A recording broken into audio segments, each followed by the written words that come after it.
The Smith Wesson Model 39 is a semi-automatic pistol developed for the United States Army Service Pistol Trials of 1954.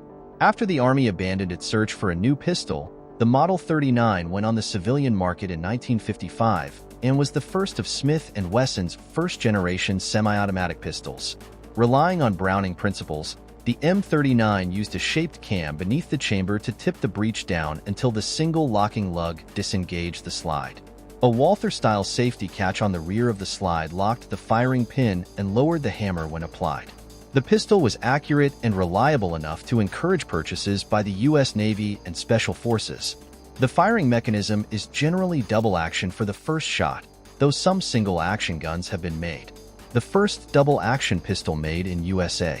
A further variant, based on early Mk22 Mod 0, the Model 952, in 9mm Parabellum, called the Hush Puppy, is still produced in limited quantities by Smith & Wesson's Performance Center and was used by Naval Special Warfare. In 1967, the Illinois State Police, ISP, adopted the Model 39, the first significant agency to adopt a semi-auto pistol, developed by Smith & Wesson engineer Joseph W. Norman.